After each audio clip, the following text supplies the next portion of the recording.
And welcome back to Modsauce 2 with DragonFu. So, as you can see, I've been very busy. I'm going to go over a few things with what I've come up with so far. I'll go over the Steve's Factory Manager, and then we're going to set up the fusion reactor so we can get it working too. And that'll be a lot of power that we got coming in here. So yeah, why don't we just go ahead and jump into it. Alright, so that's everything. We'll go over, this is not everything, let's put it that way. I just finished the LEU fuel reactor, this one here, and got the reactor going. I need the depleted core out of here, and it shouldn't be too long. We'll probably have that before the end of the episode. But we need that depleted core to get more materials, and we could possibly make the plutonium, make a piece of plutonium or something. So we'll see. Alright, so I haven't done anything else with this reactor. It's still running the same. It's still putting out 3,464 RF a tick. Okay, this is by far the fastest running one I have. I'm getting a lot of these fuel cells out of here, or these depleted fuel cells out of here, as you can see. So yeah, we've got 86,242 plutonium. So yeah. All right, so I set up one here for the TBU, and we get the depleted core from there, and it helps us make. Let's see, we get the depleted core, and then we get uranium 233 and thorium 232 from there. Now the thorium, we can just turn this back into more TBU fuel. At this point, I'm not seeing an issue with TBU fuel, so I'm gonna hold off doing anything really with this just yet. But this uranium 233 is what we're using to make the LEU 233 fuel. Mouthful. And then I've got this one running with the LEU in it. Now this has already got graphite in it and coolant and everything else in it. These are all maxed out. These two 3x3s are maxed out. Now this LEU does 356 RF a tick. It's a pretty decent tick.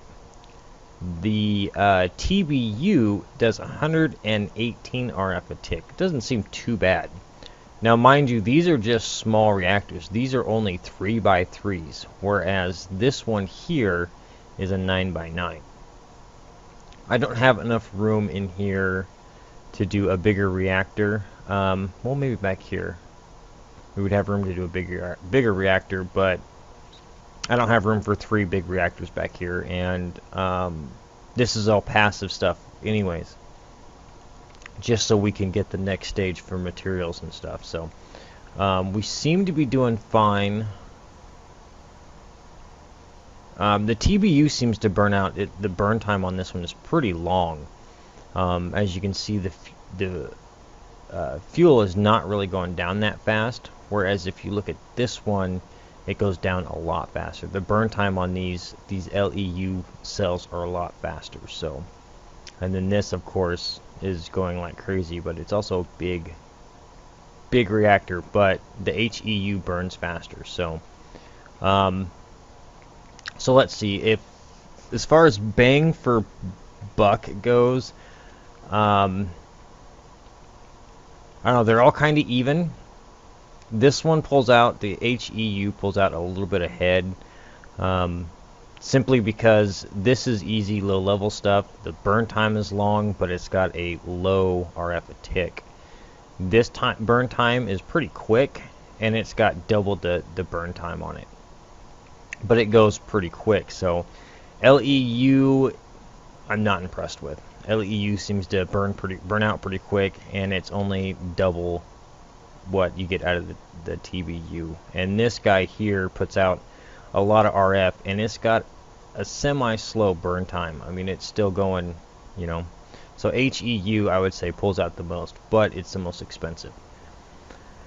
Okay, so let's go over this setup and what I've got done on here so far. I've still got to add in the other components for this one yet. I'm hoping I have enough room in here for this. If I have to, I'll take the roof up and add a couple more of these in. So, to fully explain this setup, alright, so in order to oxidize, and that's what I'm doing to get the HEU, is oxidizing. I don't need to, but I'm doing it anyways because we get it for our fusion reactor, we get the fuel for our fusion reactor. Okay, so you take empty cells, you put them in an electrolyzer. Then you get your oxygen, your hydrogen, your deuterium, and your tritinium from the electrolyzer. The oxygen goes in here with whatever you're oxidizing. Now, I believe, if I remember correctly,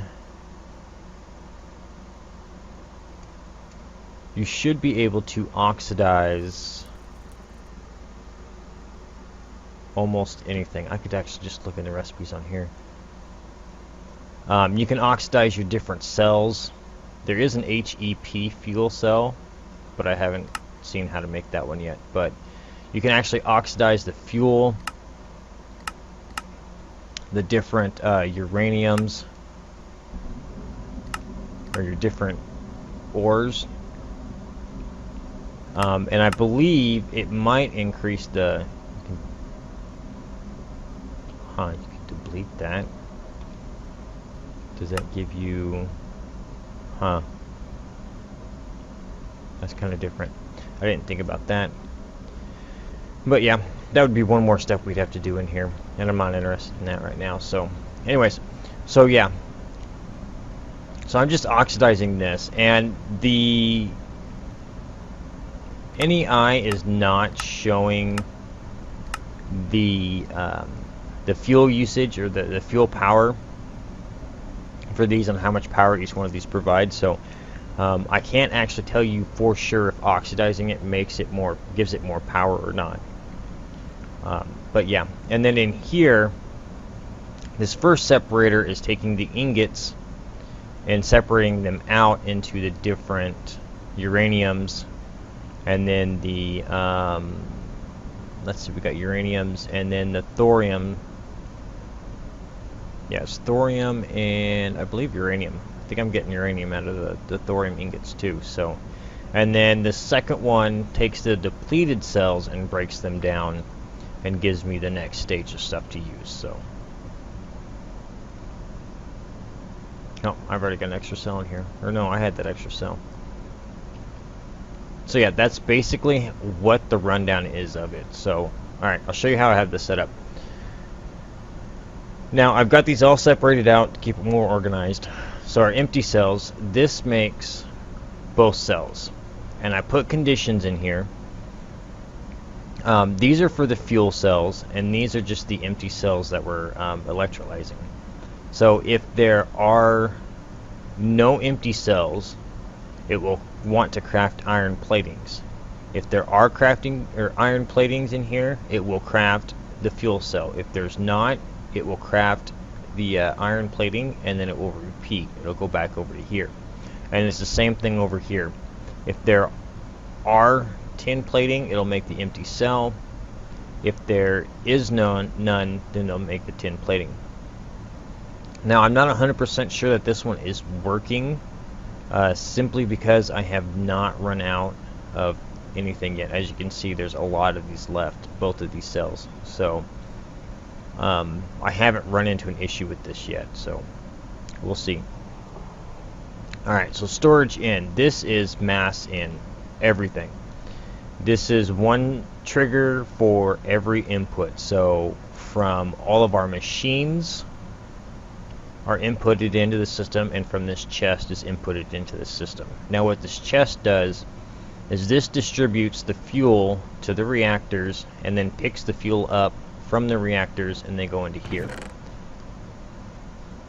And it will leave one fuel cell in here for each one of the three, it will leave one in there. So you got one here, but there'll also be one in here waiting. So when the one burns out, it fills it back up right away. So,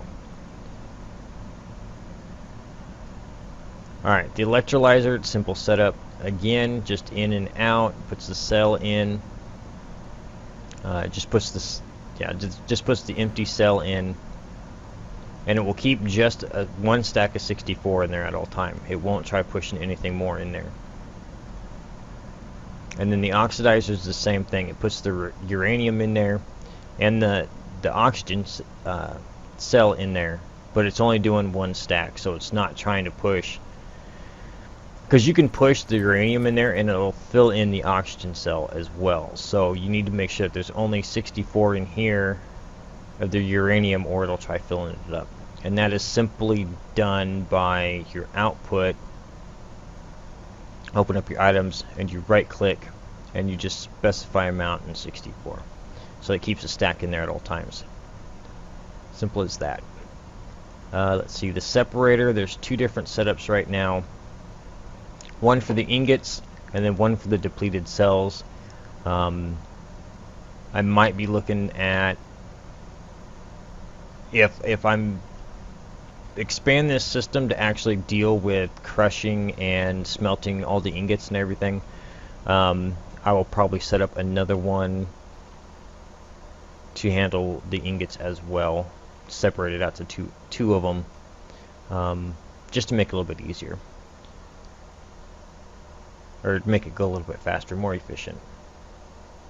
And then small to big, this one takes care of the uranium 235, 238, and 233. And this is the one we need for LEU, which comes from the TBU cells, the thorium cells. And then this one is the plutonium that I'm already just crafting up into the bigger chunks. And they're just 9x9s, or sorry, 3x3s, as all of the small clumps are. It's pretty easy. Just in and out, into the crafter and then out. All the outputs are going into the drawer controller. Now, one thing I do want to mention, I don't think I've mentioned this before. When you guys are using the storage drawers, if you're having problems interacting with them with the Steve's Factory Manager, make sure your target is the front of them. So this is, in this case, it's east. So if I face, yeah, okay, so if I'm looking at the block, it's the east side that I'm interacting with. That seems like it's backwards. It should be the west side. How did I get that backwards? Oh well, it's still working, so I don't know why it's pulling out the back. Maybe it's the way you're facing. I don't know. It seems to work that way, so if it's not working, try the other direction, the opposite direction than what you think. So because these are all front activated. So yeah.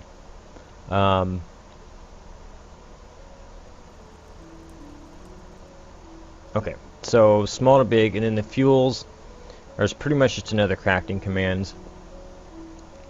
I didn't name this one.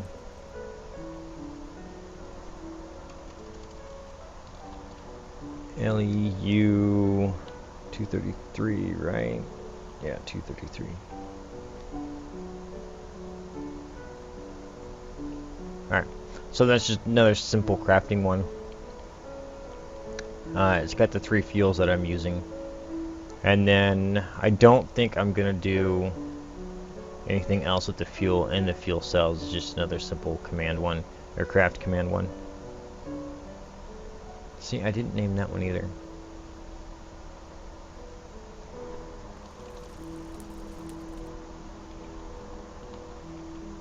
There, now it's fixed. And I normally just name the ones in the first so I know what that line is about. It just keeps it organized, I guess. And then the fission is just a simple in and out. And again, your output is controlled by the specify amount. And then the internal, once the internal inventory is full, it'll just keep the one in here. It keeps this chest from getting clogged up. And the reason why I did that is because I didn't want to run a bunch of inventory cables around. It's just simply, you know, we got our cable running that way, and then I'm probably just going to take this out. It's not reading anything. Everything's passing right through it. So, but yeah, as you can see, in and outs on those, and these have got filters in them for this specific fuel. That way, it keeps me from having to put a whole bunch of different connections on this guy. And if you can see, there's a cable behind there, anyways. So, having a bunch of connections on this wasn't going to work for me, anyways. I need to. There we go. Now it's hidden. Alright. So, that leaves us with our fusion reactor. Now, I did get this working the other day, and it was simply because I didn't have a power conduit hooked to it.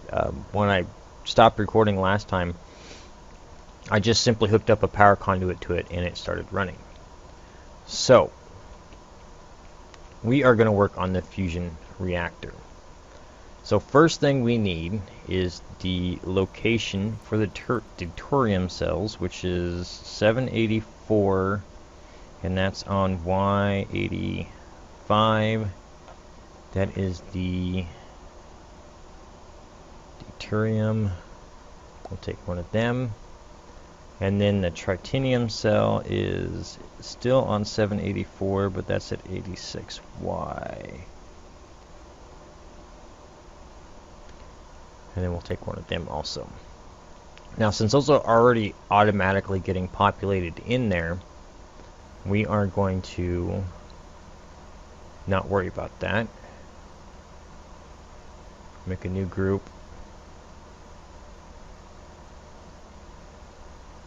And we'll name this Fusion.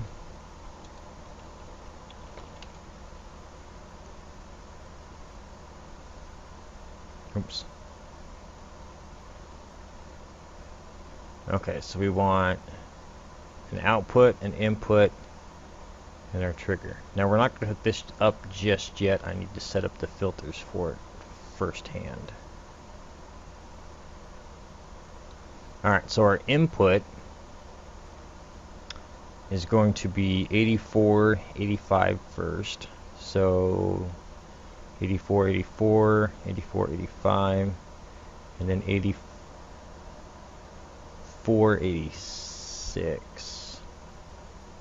These are not in order, which is kind of bothersome. And then target east, because it seems to be working. And then items will whitelist. Now the easiest way to do this is .inv, and .inv will open up your inventory. It works a lot faster than trying to go through NEI and with it having to search every time you put a letter in. So we got the deuterium, and then we have the tritanium. So those are in, and then our output will be the chest. Now the target for this one doesn't matter, it can be anyone. So we'll just hit down, and then items, we want to whitelist, and then again our .inv, right click, specify amount, we just want one sit in there. So then we'll go into here and pull our other one out and do the same thing, specify amount, go back. Alright, so we're going to hook this up. Yep, no problems. If you have any problems with anything or forgot a step, it'll put a little explanation point here, so you have to, you know, you have something wrong. But we won't set that trigger up just yet. We want to take this filter and put it on this connection.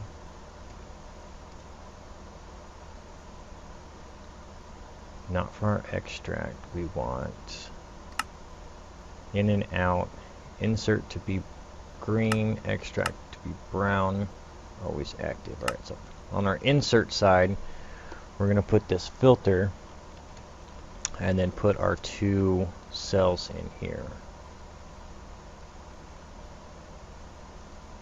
Alright, so we have those 2 cells in there. That's done. That's always active. And that should be done. And then we'll just put our cover back on here. And then we can we'll throw these back in the system. And then we'll turn this on. And she should be running. Oh, she's filling up. She's not doing anything either.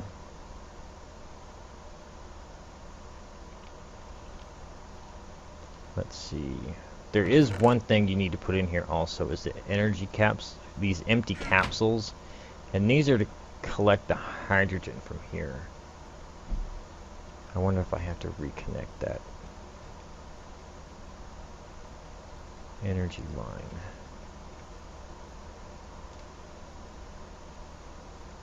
Energy is on extract, always active. Okay, so we are full, and there should be 1 cell of each sitting in here. Nope, it's still going. Where's it going? That might be an issue. I have no idea where them cells are going. Oh, it's okay. It's filling up the internal buffer here. Okay. Let me reconnect that. There it goes. Now it's kicking out the power. Or at least it's trying to. So energy is in, out, and we want to put that on extract. Now this is not telling you what the RF per tick is, and now it's kicking all the energy out. It's not storing. And you'll see these bars will fill up. And I'm not sure what it does to pull out. And I'm not even sure that that's actually doing anything. Let's do a test here. We need to set a system up here.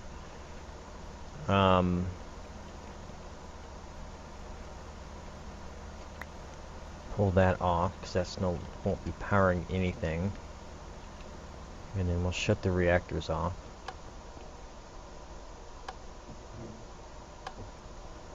And then let's see.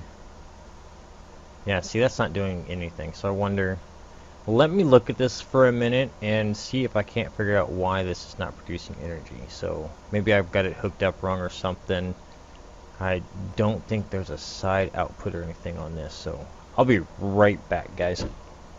Alright, we're back. And I figured it out. I finally did some more looking around, watched a couple more videos of his. And you actually have to warm it up. And right now, the way you warm it up is you actually feed it energy. And when this gets to 8 million Kelvin, which is MK, it'll start producing energy on its own. So let's hook this pipe back up and feed it a bunch of energy. The more energy you feed it, as you can see, it's just going to climb. What's the output?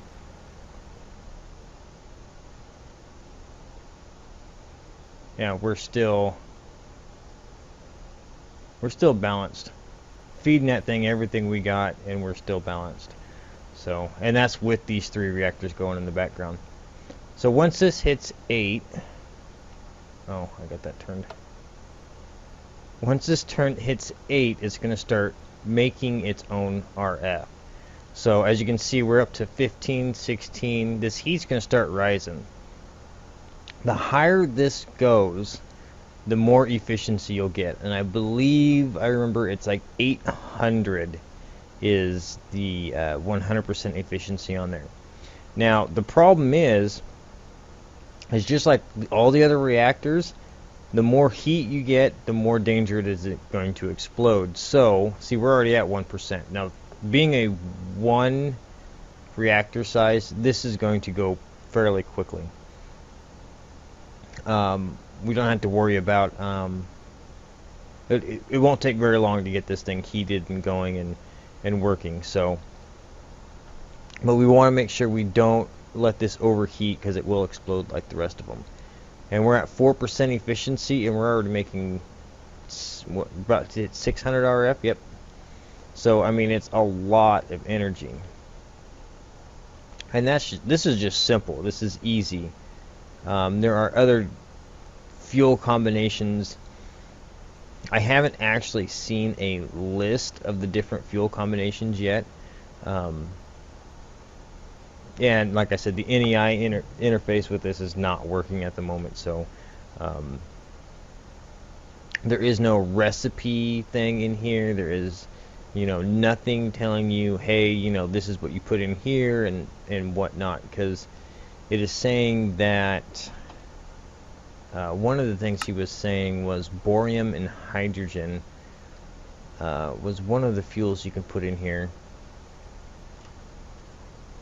Let's see if I can find borium 11 real quick. Plutonium. Okay, borium 11 right here. Gonna get use out of that, making the fuel cell. Okay, well, what do we use that for? A crusher. That's it. A crusher and the electric crusher. And you just get borium 11 again. It doesn't tell you anything on what it's in. And I'd have to look over the wiki again, but I wasn't seeing anything on the wiki on telling you, hey, you put this there, what have you. So, so yeah, we're at 3,000 RF a tick already, just for letting this run for a little bit. Now, if you put a redstone signal to it, it'll shut off. And then the temperature will start dropping. So... And the only place that a redstone signal, from what I've seen so far, is the middle of the block on the bottom. So if we look, it goes down into the bottom, and it's connected underneath there. And as you can see, oh, we're going up again. I turned it back on. So, okay, so that LEU popped. All right, so. Depleted LEU. Let's work on this section. So yeah, anyway, so yeah, it's something you have to set up once you get it up to 100%. I'm gonna have to work on a system, a timer system, to where it kicks this on and off. And keeps it up around 100%, let it run, 95 to 105, and, keep it in that zone of influence instead of letting it heat up all the time. We're just coming over here and kicking it off. But, I mean, 5,000 RF a tick, and we're only at 42%, 43, so, so yeah, and we don't seem to be using a whole lot of fuel either. I think we have plenty of that left. Plenty of that, and pretty decent amount of that. So, and we're constantly making more of it anyway. So, I think we're going to be good with this. I just have to watch the heat on it. We're at 50% right now, so I'll have to come back to this in just a minute. But for now, we're going to set up this depleted system. Oh, we got to have some more inventory cables back here.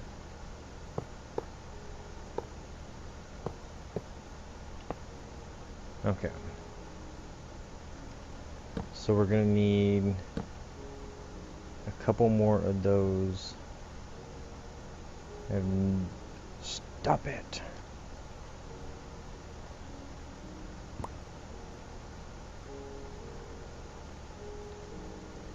Alright, you're gonna be like that, aren't you?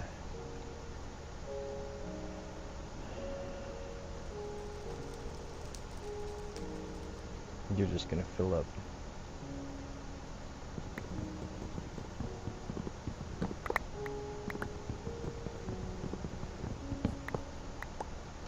Automation at its finest, right?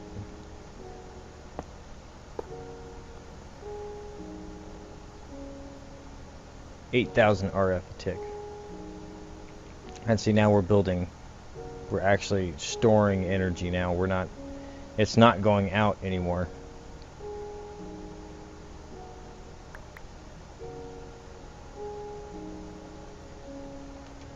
Because we're full on this other side. This is full. So, I mean, we're producing more power than we're actually using. Oh.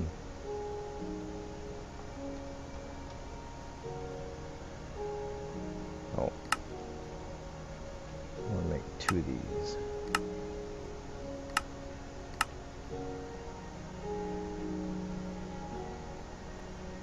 %, we're at 9,000 RF a tick. I'm gonna guess this is gonna sit somewhere around 10 to 12,000 RF a tick, and oh, we're full.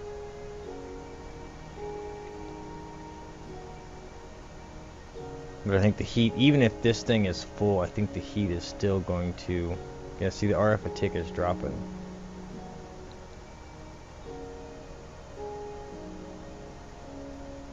Because it's full. I bet you that's exactly what it is. But the heat's still going up.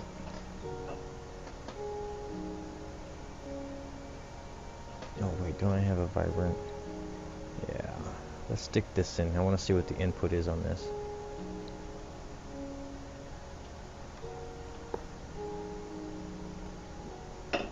Input is up to 48. 48,000. Should be draining out of here too. Yep, it's just sucking it out of here.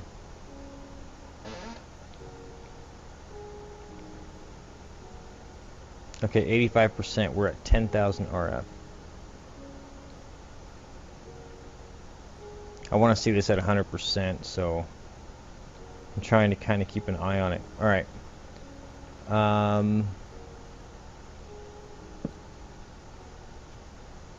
Gotta do a little trickery here.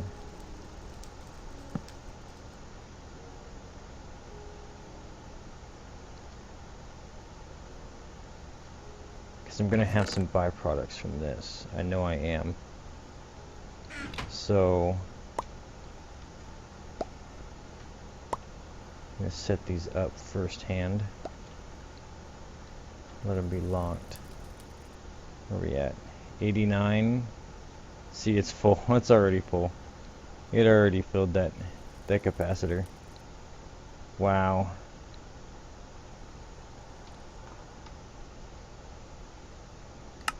Where are we at on that? Oh, that's gonna take a while to craft that. I think I'm gonna go ahead and turn this off.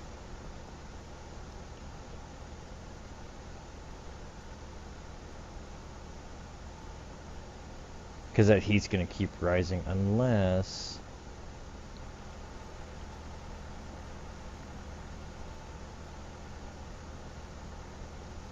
Give me that. Is that gonna pull energy out of there? It's climbing again. Alright, once this hits 100%, we're gonna turn it off because I don't want it to overheat. But it doesn't look like it's gonna go back up to that extreme amount again. Let's turn that off for a minute.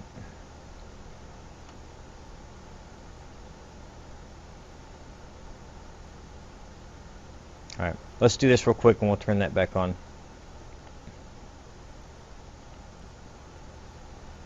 Alright, so yeah. We got our depleted LEU32. Okay, so we need to go to storage in and set oops, the input, the whitelist,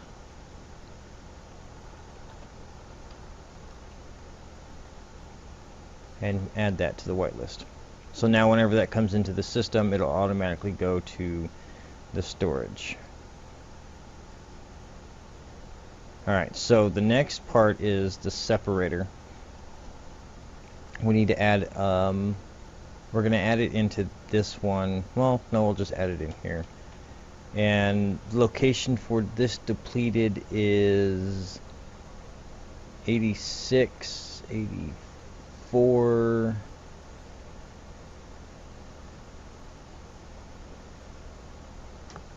You, okay. So inventory, is it going to be up at the top? 86, 84, okay. Oh, whitelist it. .inv. Okay, so now the depleted is added in there. And that's the only two places we need the depleted at is the storage in, and then moving it from here to the separator. Okay. So the 239, we're going to grab that now. And then we're going to add that also to the storage in.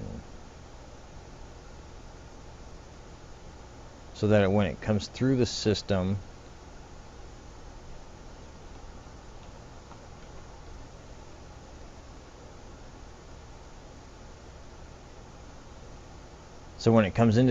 it automatically gets kicked to here. Alright. Now that ELU, do we have any more crafted up yet? No. So we have to wait for this to get done, and that's only halfway through. So that's going to be a process. This waits on this to get done. So I don't know if I make this one a bigger reactor, if it'll go faster or what, but we'll see. Oh, efficiency's down. Way down. See, it didn't take long for that to cool off. And see, this is feeding out on 2000. Is that heat rising? Yep, that heat is rising. So it's actually...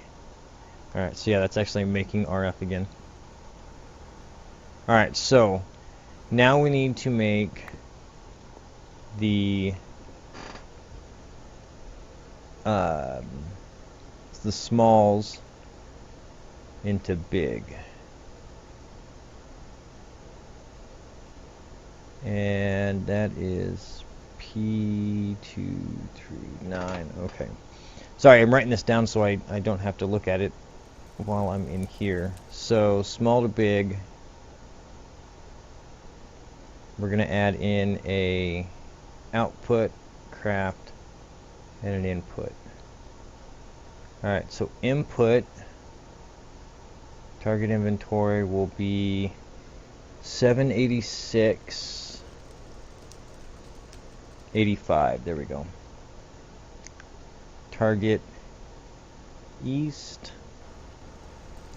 item, whitelist,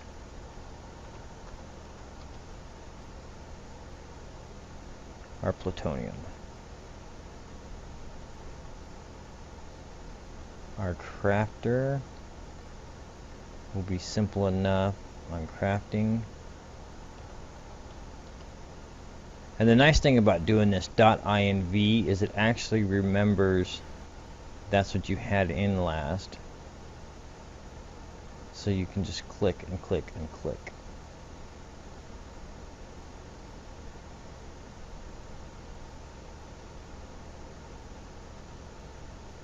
Okay, so yeah, then we get our plutonium 239.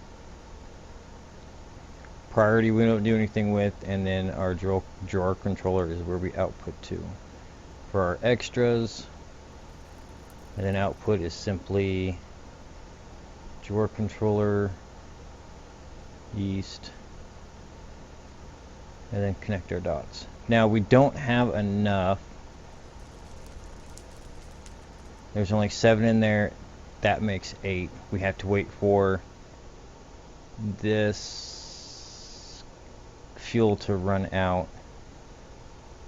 Alright, so I am going to see if I can work a redstone system for this and wait for this to burn out so we can get our next set and get our piece of fuel, our last piece of plutonium that we need to make, hopefully to work on something else before the end of the episode. We should be just about wrapping up, so let me get that done, and I'll be right back, guys.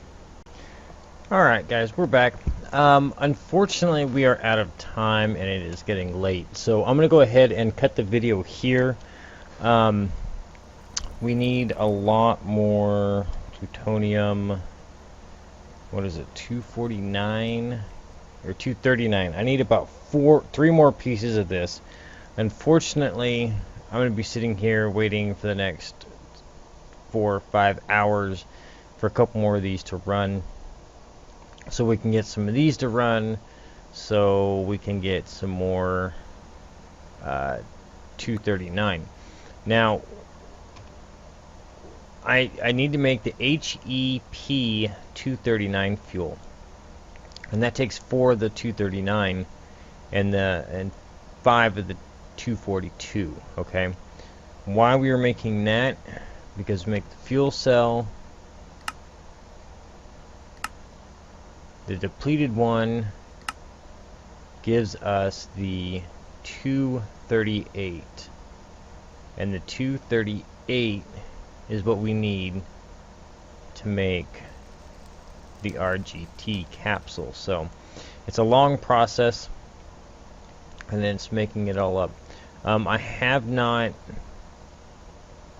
think I put this all back together. Oh no,